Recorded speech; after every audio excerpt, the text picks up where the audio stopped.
Assalamualaikum warahmatullahi wabarakatuh. Saya Ahmad Iqmal Syakir Muhammad Nasir, nombor matrik 260558. Saya akan membentangkan mengenai pembangunan ekonomi Malaysia. Pembangunan ekonomi adalah mewujudkan sebuah masyarakat industri serta merujuk kepada usaha mengubah masyarakat atau negara daripada keadaan mundur kepada yang lebih maju.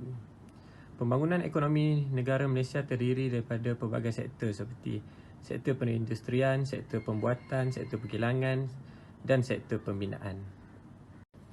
Sektor pembinaan merupakan penyumbang utama dalam pembangunan ekonomi sesebuah negara. Aktiviti yang melibatkan penghasilan dan pembaikan struktur terdapat kepada dua bahagian, iaitu pembinaan umum dan pembinaan khusus. Pembinaan khusus seperti kediaman, rumah, bangunan pejabat, infrastruktur jalan raya. Berkembangnya sektor pembinaan akan merancakkan lagi sektor lain seperti sektor pembuatan.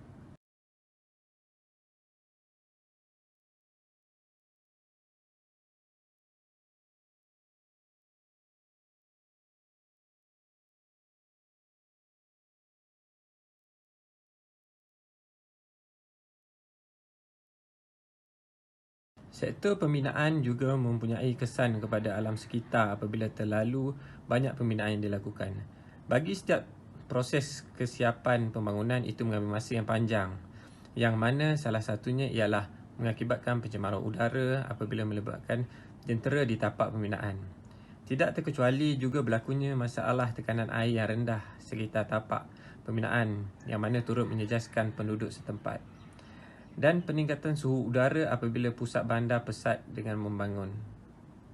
Seterusnya, negara yang membangun tidak lari daripada lambakan pekerja warga asing.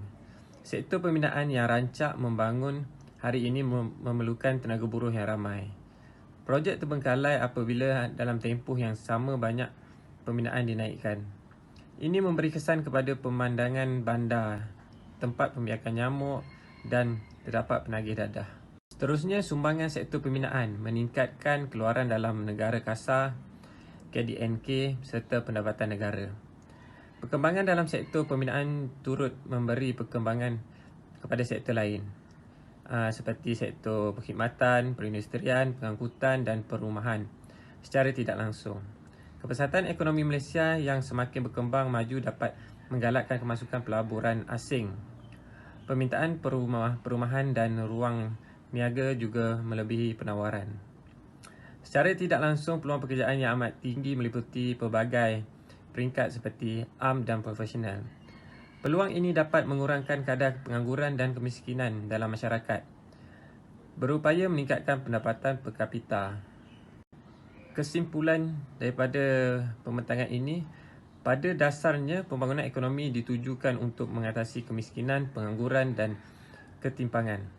Maka harus diikuti dengan pertumbuhan ekonomi yang tinggi, pemerataan pembangunan, adanya stabilitas nasional yang mantap dan dinamis, atau yang pada masa baru disebut dengan trilogi pembangunan.